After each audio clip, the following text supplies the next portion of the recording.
Welcome back to Second Career Pilot. As a new pilot, there's just so much to wrap your head around. And today, we're diving into some seriously crucial stuff. The forces that make flight possible. Like, how does this thing even stay up there? And of course, the wild world of the atmosphere itself.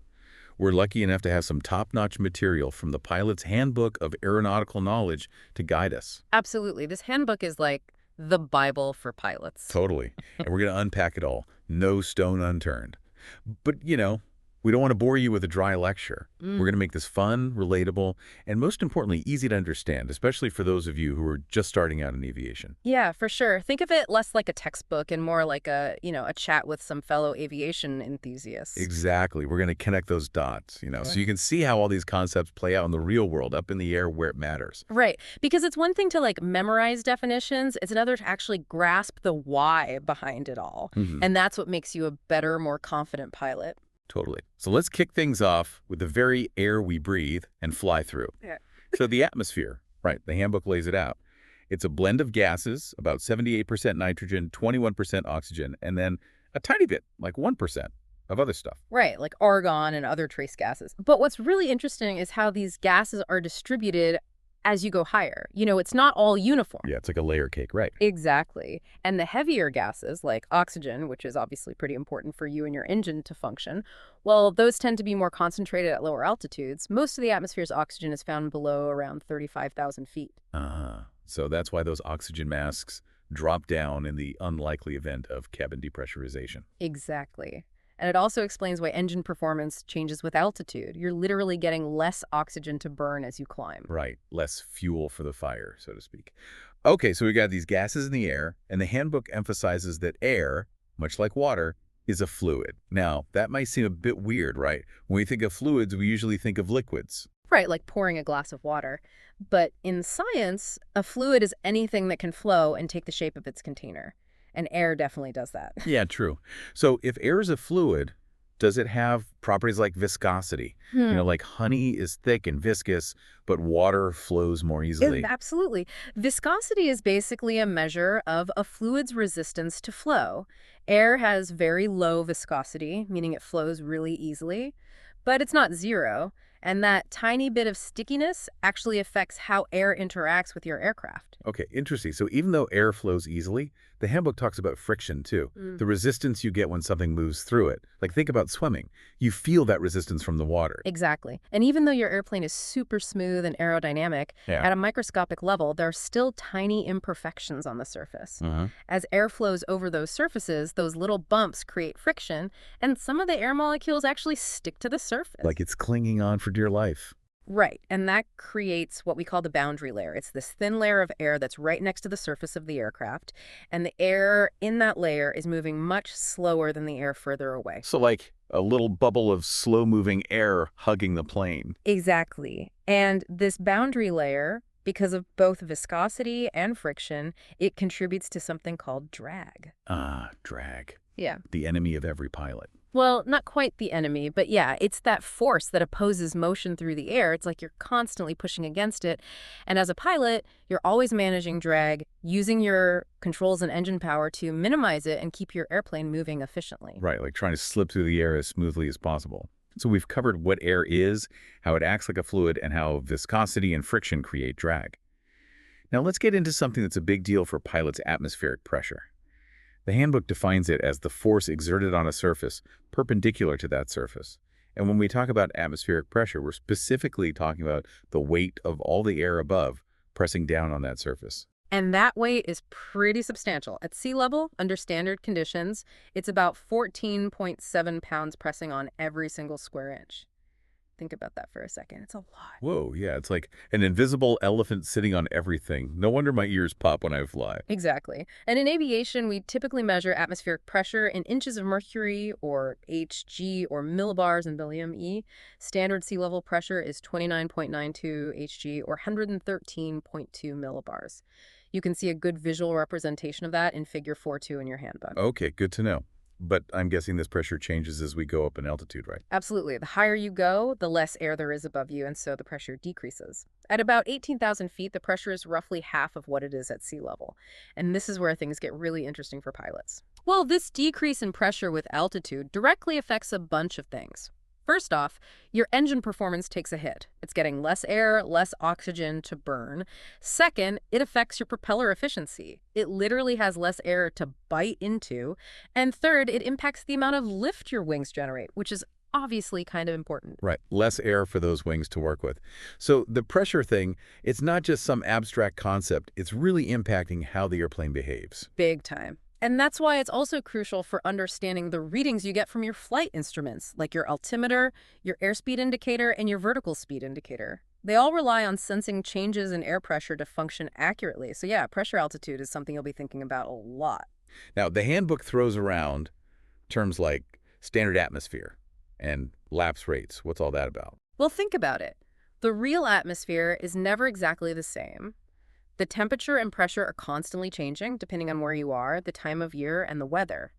So to have a baseline for comparison, for calibrating instruments and making sure everyone's on the same page, we have this concept of the standard atmosphere. Like a universal reference point. Exactly. At sea level, the standard atmosphere is defined as having a temperature of 59 degrees Fahrenheit, that's 15 degrees Celsius, and a pressure of 29.92 Hg, the same as we talked about earlier. Okay, got it. And the lapse rates, they tell us how this standard atmosphere changes as we go up in altitude. You got it. The standard temperature lapse rate is a decrease of about 3.5 degrees Fahrenheit or 2 degrees Celsius for every 1,000 feet you climb. This holds true up to about 36,000 feet. After that, the temperature is assumed to be constant in the standard model. Okay, so it gets colder as we go up. Makes sense. What about the pressure lapse rate? Similar idea. The standard pressure lapse rate is a decrease of roughly 1 inch of mercury for every 1,000 feet you climb. This one holds true up to 10,000 feet. You can find a handy table that shows all these changes in Figure 4.3 of your handbook. And all of this has been standardized by the International Civil Aviation Organization, ICAO, so it's the same all over the world. That makes sense. So we're all speaking the same language, so to speak. Exactly. But here's the thing. Real-world conditions rarely perfectly match this standard atmosphere, and any deviation from those standard lapse rates means you're dealing with non-standard atmospheric conditions, which you'll need to consider when planning your flights. Got it. So standard atmosphere is our reference, but we always got to be aware of how the real world might be different. Exactly. Now let's talk about something called pressure altitude. I've heard that term thrown around. What exactly does it mean and how do we find it? Well, pressure altitude is the altitude you'd read on your altimeter if you set the altimeter setting to 29.92 Hg, the standard sea level pressure. But in reality, you're rarely flying at an airport where the pressure is exactly 29.92. So you need to adjust your altimeter setting based on the current atmospheric pressure reported by the weather folks. Right, we get that from ATIS or from air traffic control. Exactly.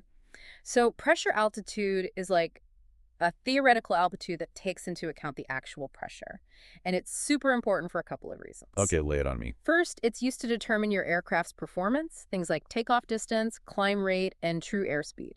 Basically, it tells you how your plane is actually going to perform, regardless of the actual altitude you're at. So it's like a performance benchmark. Exactly. Right. And second, pressure altitude is used to assign flight levels in controlled airspace above a certain altitude.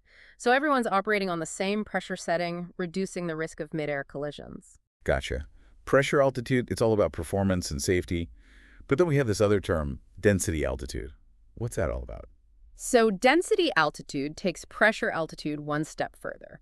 It corrects for a non-standard temperature. It's basically a measure of how dense the air is. High density altitude means the air is less dense or thinner. Low density altitude means the air is more dense. And why should pilots care about air density? It sounds kind of, theoretical. Oh, it's far from theoretical. It has a huge impact on how your airplane actually flies. Really? Oh, yeah. Think about it. Less dense air means your engine is getting fewer air molecules, less oxygen to burn. That directly reduces its power output. Okay, so less power.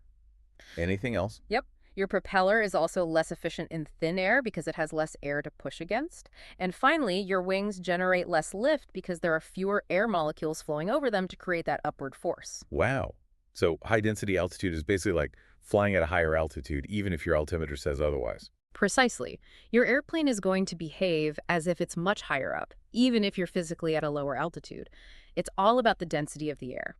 And as your handbook explains, density varies directly with pressure. Lower pressure means lower density.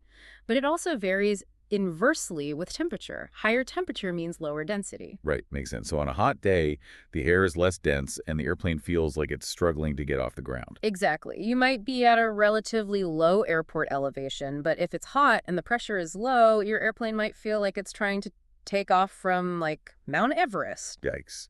Okay, so density altitude is a big deal. It's not just about what your altimeter says. It's about how the air actually feels to the airplane. Right. It's all about performance. Now, I remember the handbook mentioning that humidity also plays a role in density altitude. I never really thought about that before. It's definitely something to be aware of. You see, moist air is actually less dense than dry air, and this is because water vapor molecules are lighter than the nitrogen and oxygen molecules that make up most of the air. Oh, interesting. So humid air is lighter, less dense. Exactly. So if you have high humidity, it actually increases your density altitude, making those performance issues even worse. Wow, that's something I'll definitely keep in mind. The handbook mentions resources like NOAA's website, Yeah. where you can actually calculate density altitude. It's wild how, like on a hot, humid day, an airport at 5,000 feet could have a density altitude of 7,000 or even 8,000 feet. Right. Makes a big difference, especially for takeoff and climb. Okay, so we spent some time talking about the atmosphere pressure and density. It's all about how our plane will actually perform. But now let's get to the fun part, the magic of flight.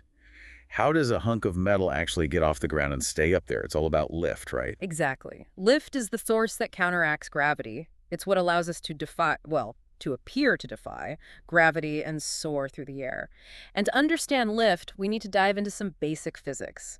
The handbook starts with Newton's laws of motion, which are like the bedrock of understanding how things move. Right, I vaguely remember those from high school physics. Well, they're back, and they're actually pretty straightforward. Okay, refresh my memory. Sure. So the first law, the law of inertia, states that an object at rest will stay at rest, and an object in motion will stay in motion at the same speed and in the same direction unless acted upon by an unbalanced force. Right, like that old saying, objects in motion tend to stay in motion. Exactly. Now, apply that to an airplane. It's going to stay parked on the runway until a force strong enough to overcome its inertia comes along. And that force is the thrust produced by your engines. Ah, so the engines break the inertia and get us rolling. Yep. And once you're airborne, you'll tend to keep moving at that same speed and direction unless other forces act on the plane, like drag or the forces you create using the flight controls. Okay, so that's the first law. What about the second one? The second law, it's all about force, mass, and acceleration. It says that the force acting on an object is equal to the object's mass times its acceleration. So basically, the harder you push something, the faster it accelerates. And the heavier something is, the more force you need to get it moving. Okay, so more force, more acceleration, makes sense. Yeah. But how does this apply to an airplane? Well, think about takeoff.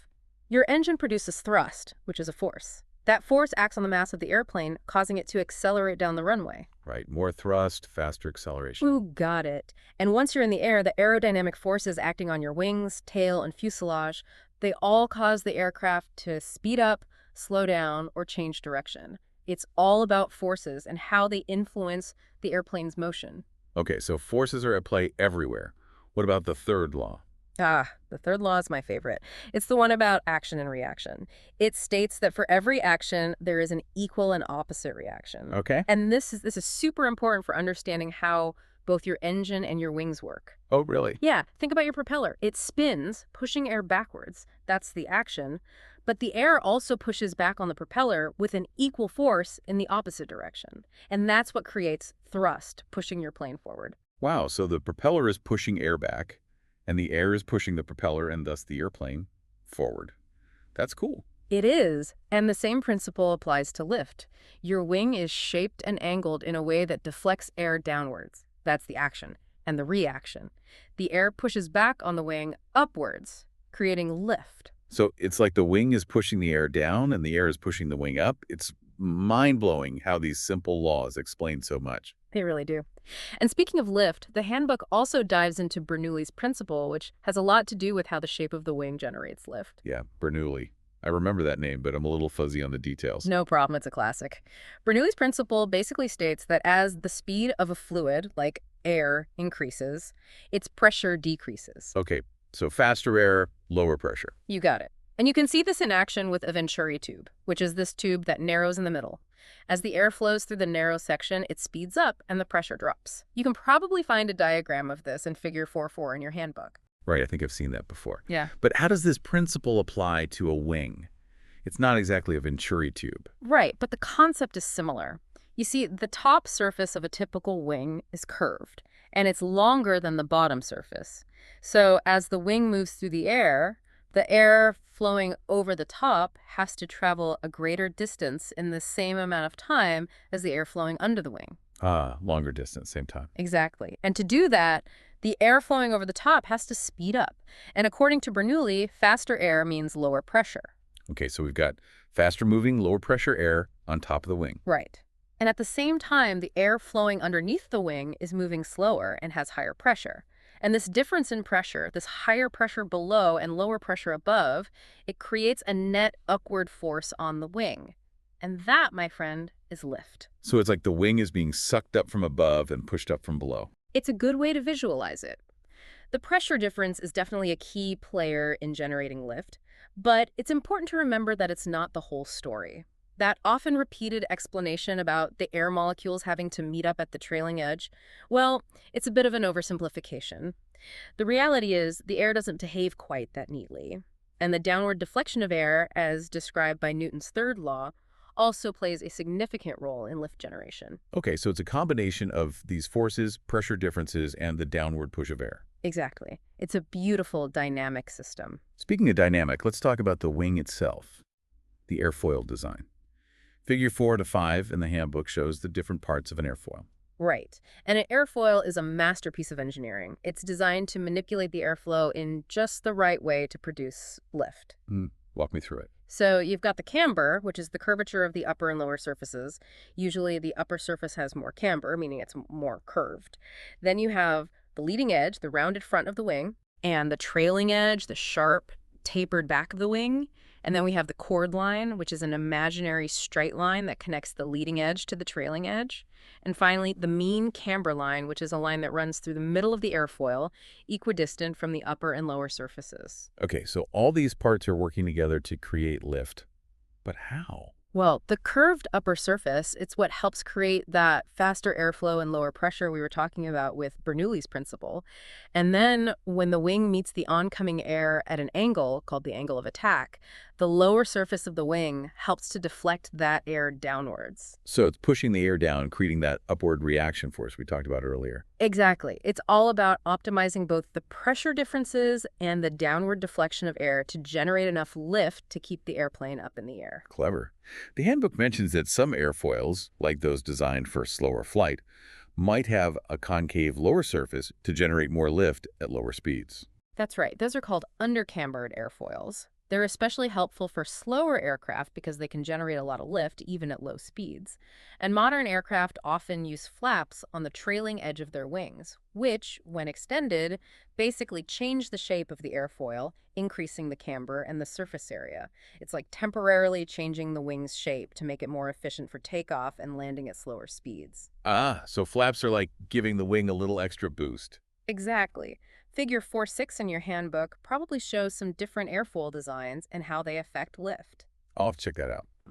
Now, let's get into the concept of pressure distribution across the wing and this thing called the angle of attack. All right, so the angle of attack, or AOA, is simply the angle between the wing's chord line, that imaginary line we talked about earlier, and the relative wind, which is the direction of the airflow coming towards the wing. As you change the angle of attack, you change how the air flows over the wing, and that changes the pressure distribution. Okay, so changing the angle changes the pressure. Exactly. At higher angles of attack, you'll have areas of lower pressure forming on the upper surface of the wing and areas of higher pressure on the lower surface. Figure 4 to 7 in the handbook likely illustrates this, and the location and strength of these pressure zones are all affected by the angle of attack. So the angle of attack is really controlling how much lift the wing is generating. Exactly. It's a key control for pilots. And this brings us to the center of pressure. Right. The center of pressure, or CP, is the point on the wing where all the aerodynamic forces can be considered to act. It's like the balance point for all those forces. And here's the thing, as the angle of attack changes, the center of pressure moves too. At higher angles of attack, the center of pressure moves forward on the wing, and at lower angles of attack, it moves backward. Interesting. So the lift force is actually shifting around on the wing. Exactly. And this movement of the center of pressure is super important for aircraft design because it affects the airplane's stability and how it responds to control inputs. Gotcha. It all comes back to stability and control. Now, one last thing about wings that the handbook mentions is wingtip vortices. What are those, and why do they matter? Wingtip vortices. They're fascinating and kind of annoying. You see, because you have that higher pressure under the wing and lower pressure above it, especially near the wingtips, air tends to flow from the high pressure zone to the low pressure zone. And this happens around the wingtip, creating these swirling masses of air called vortices. Figure 4 to 8 in your handbook probably shows what this looks like. Okay, so it's like mini tornadoes coming off the wingtips? Kind of. And these vortices actually reduce the lift generated at the wingtips and induce drag, which is a type of drag that's especially noticeable at lower speeds. Ah, so they're not our friends. Can we do anything about them? Aircraft designers have come up with some clever ways to minimize their effect. Winglets, those little vertical extensions you see on some wings, they help to block that span-wise airflow and reduce the strength of those vortices. And tapered wingtips, where the wing gradually narrows towards the tip, they also help to reduce the pressure difference that causes those vortices. Okay, so it's like we're trying to smooth out the airflow and make things more efficient. Exactly. It's all about reducing drag and maximizing lift.